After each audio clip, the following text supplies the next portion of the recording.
no registro de Lucas. Vamos ao capítulo 22.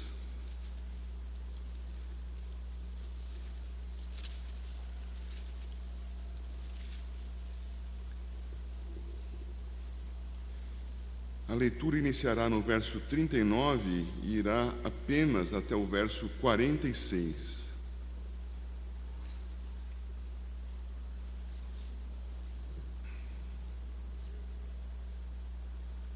Diz o texto de Lucas 22, do 39 ao 46: E saindo, foi, como de costume, para o Monte das Oliveiras, e os discípulos o acompanharam. Chegando ao lugar escolhido, Jesus lhes disse: Orai, para que não entreis em tentação. Ele, por sua vez, se afastou, cerca de um tiro de pedra, e de joelhos orava, dizendo: Pai, se queres, passa de mim este cálice. Contudo, não se faça a minha vontade, e sim a tua. Então lhe apareceu um anjo do céu que o confortava, e estando em agonia, orava mais intensamente. E aconteceu que o seu suor se tornou como gotas de sangue caindo sobre a terra. Levantando-se da oração, foi ter com os discípulos e os achou dormindo de tristeza. E disse-lhes: Por que estáis dormindo? Levantai-vos e orai, para que não entreis em tentação. Deus tenha misericórdia de nós, nos abençoe e nos edifique a vida com a sua palavra. Meus queridos, saltando na sequência que vínhamos estudando Lucas, viemos parar nesse trecho aqui. E esse trecho, como você pode perceber, sucede à ministração da ceia do Senhor. O Senhor Jesus, como é de costume se repetir aqui deste púlpito, cumpriu a Páscoa. Entretanto, no momento em que ele a celebrou, ele ainda não a havia cumprido, ele a cumpriu na cruz, mas ele a celebra pela última vez. Cristo Jesus é o simbolizado na Páscoa de todos os tempos antes dele. Cristo cumpre a Páscoa, logo, sendo ele o Cordeiro Pascal, não há mais celebrações de Páscoa posteriores, porque não há mais cordeiro a ser sacrificado. Já foi. A celebração que nós chamamos de Páscoa é, na verdade, nessa semana tradicional, também chamada de Santa, a celebração que a igreja faz porque o seu Senhor morreu na cruz uma vez por todas e ressuscitou dos mortos. Se tão somente tivesse morrido e não tivesse ressuscitado, não haveria o que celebrar. Na verdade, o cristianismo celebra a ressurreição. A morte consumada em nosso lugar tem sentido porque ele ressuscitou dentre os mortos. Pois bem, ele então celebra a Páscoa, institui a ceia, passa por algumas situações aqui que demonstram que ao seu redor e muito próximo dele estavam pessoas que criam, mas nem tanto, como Pedro, ao ponto de traí-lo negando o Senhor, depois de afirmar por 3 vezes: se todos te deixarem, eu jamais te negarei. E vimos isso recentemente, ao estudar o Evangelho de João. O Senhor reaproxima Pedro com a pergunta feita 3 vezes: Pedro, tu me amas? Alguns talvez aqui se recordem disso. Mas também é identificado Judas, o traidor. E Judas, o traidor, é quem vai depois, por 30 moedas de prata, trazer soldados do templo para prenderem Jesus e o levarem para juízo. Primeiro, diante do próprio Sinédrio, não tinham poder de morte, e depois diante das autoridades civis. Pois bem, entre este evento e o outro, que é o da cruz, o Senhor Jesus se retira logo após a instituição da ceia e vai ao monte para orar. E nós observamos aqui no versículo 39 que diz assim: E saindo, foi, como de costume, para o Monte das Oliveiras. E é fácil nós percebermos que isso era o seu costume. Na minha Bíblia eu preciso voltar uma página até o capítulo 21 e verificar ali no verso 37. Jesus ensinava todos os dias no templo, mas à noite, saindo, ia pousar no monte chamado das Oliveiras. O Senhor Jesus ia toda noite dormir no Monte das Oliveiras. Enquanto esteve em Jerusalém, ensinava durante o dia no templo e ia dormir no monte. Era o seu costume. Mas ele não ia só dormir, ele ia fazer mais do que dormir, ele ia orar. Ele estava sempre na presença do Pai em oração. Lembremos-nos, nós celebramos esse período porque o Senhor nosso Deus, tripessoal, Pai, Filho e Espírito Santo, ser espiritual, na sua pessoa divina do Filho, tem duas naturezas: a natureza eterna do Filho, espiritual, e a natureza do Filho assumida para a mediação, a natureza humana. É a natureza humana do Filho, humana como a nossa, com a diferença muito significativa de ser filho de Deus, humana como a nossa, tentado em todas as coisas, contudo sem pecado. É esta natureza humana que vai morrer na cruz. É ele que vai ao monte repetidamente orar, o Monte das Oliveiras. É lá que ele descansava, como de costume. É para lá que ele vai após a instituição da ceia. E vai para lá, e é dito no verso 39, e os seus discípulos o acompanharam. Ele vai acompanhado dessas pessoas que eram mais próximas dele. Creiam-me, 11 discípulos, porque o 12º já o estava traindo. E o texto segue e vemos o verso 40 nos dizendo: chegando ao lugar escolhido, Jesus lhes disse: orai para que não entreis em tentação. E é preciso que nós observemos que essa oração é feita por ordem do Senhor Jesus, a fim de que cada um deles ore, mas eles estão juntos enquanto oram. Orai vós, para que não entreis em tentação. O Senhor manda que os seus discípulos gastem tempo de oração, e manda que eles façam isso com um propósito claro, uma oração conjunta, para que fossem fortalecidos contra a tentação.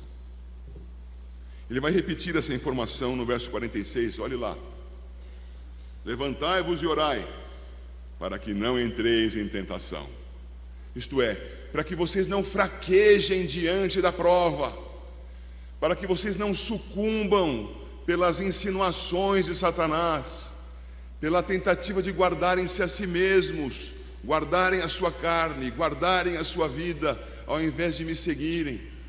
Tentação, meus caros, é algo que em outras situações pode ser tão somente provação. A tentação é a administração por parte da nossa carne, das influências do mundo, por sugestão de Satanás, de situações em favor da negação de Deus. Tentação é a administração destes três inimigos: a carne, o mundo e o diabo, a favor da nossa negação a Deus. As mesmas situações na administração do nosso Senhor e conosco, prostrados, submissos diante de Deus, as mesmas situações já não são tentação, são provação. E o Senhor nos fortalecendo e nós submissos a Ele na prova, pelo seu poder somos aprovados. Ao invés de negarmos ao nosso Deus, sucumbindo à tentação, nós o afirmamos, declaramos que cremos nele, nos submetemos e nos satisfazemos na bênção do Senhor. Situações idênticas, administrações distintas. Deus jamais nos tentará, mas nos provará. E os crentes serão aprovados, graças a Deus. Ele diz então para não cairmos em tentação, não entrarmos nela e sucumbirmos, oração. Quantos de nós desperdiçamos essa bênção? Achamos que para orar precisamos estar em lugares especiais. Ok, eles foram como de costume a este monte, mas percebam, ao sair do monte, no verso 46, deveriam continuar orando. Não é o lugar que fortalece a oração, é o mediador, é Jesus, é a quem oramos. Não é um exercício de pensamento positivo, é a afirmação diante do Eterno que tem todo o poder. Dependo de Ti, cuida de mim, Senhor. Mas essa oração também era feita de maneira isolada. E você vê isso no versículo 41. Ele, por sua vez, se afastou cerca de um tiro de pedra, uma distância razoável aí, vamos dizer, os seus 50 metros, e de joelhos orava. E aqui eu preciso observar mais algumas coisas. Nós, cristãos reformados, cremos e não fazemos mal ao crer de que podemos orar a Deus em qualquer posição. Se alguém nos pendurar pelos pés, nós podemos orar de ponta cabeça. Nós podemos estar em oração enquanto nadamos numa piscina. Mas podendo demonstrar fisicamente a nossa submissão a Deus, por que não o fazemos? O Senhor Jesus orou de joelhos, por que nós não o fazemos? Pois bem, o Senhor Jesus orou e orou sozinho. Era como a situação do vai ao teu quarto e trancada a porta, fala ao teu pai que te ouve em secreto. O Senhor Jesus foi orar sozinho e fez diante do Pai aquela oração submissa que nós sugerimos há pouco, que deveria ser feita pelos discípulos. Senhor, preciso de Ti. Mas a oração do Senhor Jesus tem o seu registro de conteúdo aqui. E então no verso 42 o registro diz: Pai, se queres, passa de mim este cálice, contudo não se faça a minha vontade, e sim a tua. Meus irmãos, quantas orações nós ouvimos diferentes desta? Quantas orações impositivas, quantas orações que fazem de Deus o servo e daqueles que oram os senhores. E o Senhor de joelhos diz ao Pai: não a minha, mas a tua vontade. Como nós temos que aprender com Deus. E aprendemos com Deus a quem Jesus Cristo orava, e aprendemos com Deus, Jesus Cristo encarnado, que orava ao Pai. Oração submissa, guardando tempo para orar, buscando ao Pai, joelhos dobrados. A possibilidade existia, ele não perdia a oportunidade. O texto segue, meus caros, e mostra que o Senhor Jesus, ao orar, versos 43 e 44, na sua humanidade, diz o verso 43, então lhe apareceu um anjo do céu que o confortava, e estando em agonia orava mais intensamente, e aconteceu que o seu suor se tornou como gotas de sangue caindo sobre a terra. Esse texto, peço que você observe, por favor, aí na sua tradução, se é uma tradução e não uma paráfrase. As traduções trazem as palavras, no caso aqui gregas, para o português, trazem o seu sentido com a maior fidelidade possível, palavra por palavra. As paráfrases pegam as ideias e transformam em texto, ideias e não conteúdo das palavras. Paráfrase, Nova Tradução na Linguagem de Hoje, por favor, tenha este livro, se você usa Nova Tradução na Linguagem de Hoje e outras paráfrases que há mais, como um livro para você ler em último caso. Não tenho mais nada para ler, a Bíblia não está na minha mão, então vou ler este livro, que tem o nome de Bíblia na frente, mas não é, é só uma paráfrase. Bíblia é o texto em língua original, inspirado por Deus. Nós temos a tradução da Bíblia, e é bom que nós a tenhamos como tradução e não como paráfrase. Pois bem, aqui na minha tradução, os versos 43 e 44 estão entre colchetes. Está assim no seu texto também? Isto está assim porque o texto não está presente em todos os manuscritos antigos. Dezenas de manuscritos antigos, mais manuscritos antigos de textos como este do que dos documentos romanos, do Império Romano, da época de César, por exemplo. É fidedigno o texto que nós temos em nossas mãos. Entretanto, não está em todas as cópias antigas este trecho. Por quê? Normalmente, quando os textos estão entre colchetes, é porque se compreende que houve um extravio de uma parte, o documento estava completo, uma página dele foi extraviada, e as cópias que sucederam perderam aquela página. Ou acontece de ter sido feita alguma inserção posterior ao tempo da inspiração, então, prudentemente, o editor, desconfiado da possibilidade de ser uma adição, coloca entre colchetes. Mas este caso aqui é diferente dos dois anteriores. Este caso é que o texto mais antigo o contém. Os textos mais antigos têm esses dois versos. Mas houve uma controvérsia ariana no século IV. E por conta da controvérsia ariana, alguns irmãos acharam que deveriam extrair esse texto que enfatiza por demais a humanidade de Cristo, a fim de que os arianos, hoje as testemunhas de Jeová, não tivessem nesse texto argumento para dizer que Deus o Filho era apenas homem. Curioso, não é? Então, como ele não está presente em todas as cópias antigas, mas está nas mais antigas, o texto surge entre colchetes. É um texto fidedigno, é um texto de boa fonte, é um texto bíblico. E nesse texto bíblico nós vemos o Senhor Jesus sendo consolado, confortado por um anjo. Vemos o Senhor Jesus em profunda agonia.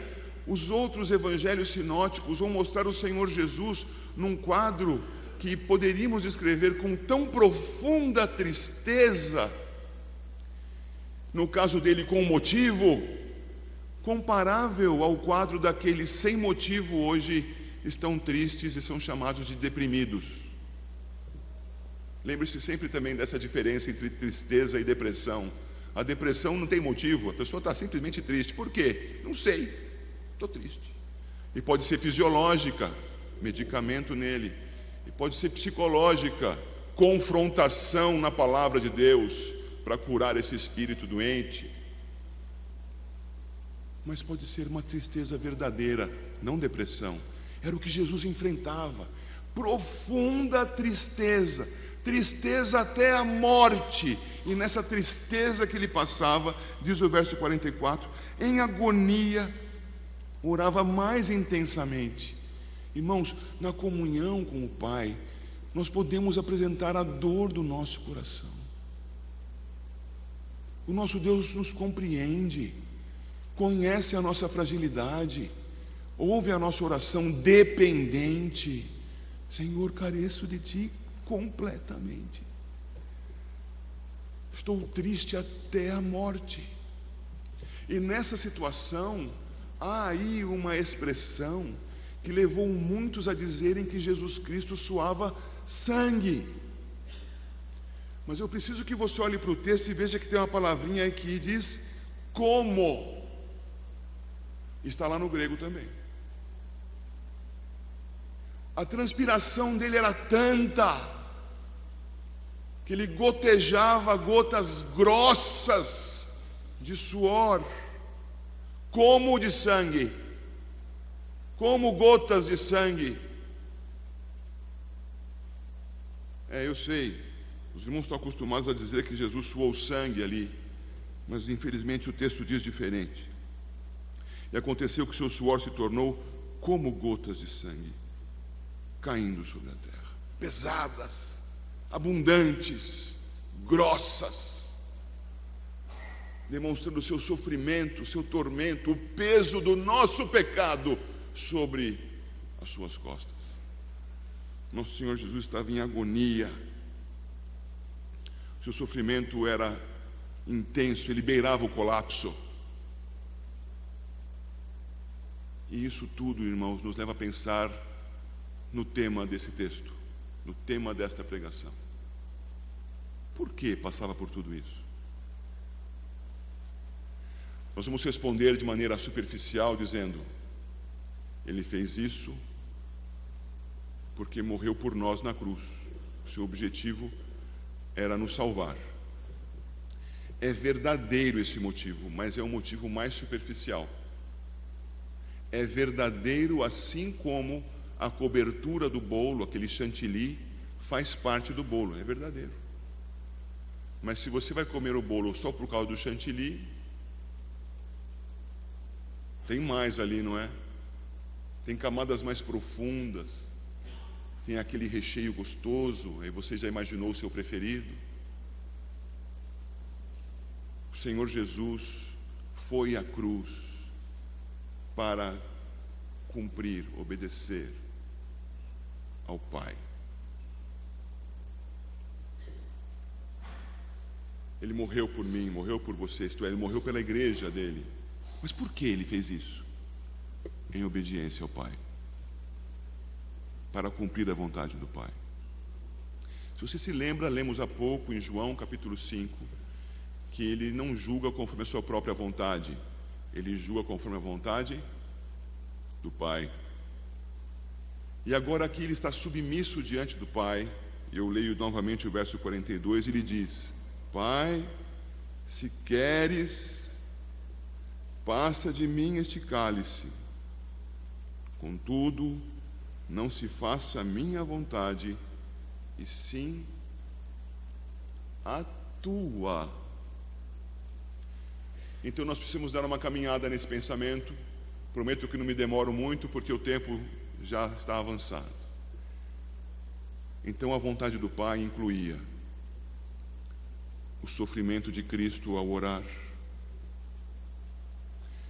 a traição pela mão e pela boca de Judas, o juízo ímpio pela mão e pela boca de homens responsáveis por seus atos, mas cumprindo a vontade do eterno Deus. Pilatos, Herodes, a turba enraivecida dos judeus. Não se faça a minha vontade, sim a tua, a cruz, a morte. Meus caros, precisamos sempre ter diante dos nossos olhos que a palavra de Deus nos revela, o nosso Deus nos diz a respeito do seu decreto eterno, que inclui o Redentor e a sua morte e a sua ressurreição. E os seus preceitos, precisamos diferenciar as categorias de expressão da vontade de Deus. E segundo a vontade decretiva de Deus, Cristo Jesus teria que morrer e morreu na cruz do jeito que aconteceu aqui, sem nenhum detalhe a menos, porque cada um desses detalhes faz parte do plano eterno, do decreto eterno de Deus.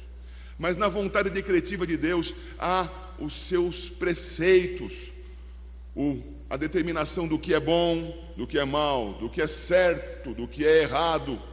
E toda vez que o homem faz algo contrário ao preceito de Deus, peca, cumpre o plano eterno, responsavelmente desviando-se da sua vontade preceptiva. Portanto, se perguntarmos Quem matou Jesus? Certamente responderemos: foram os homens, responsavelmente pecando contra Deus e matando seu filho. Mas por que o fizeram? Porque esta era a vontade do Pai. Porque por meio de Jesus Cristo redimiria a igreja e glorificaria o nome do Redentor.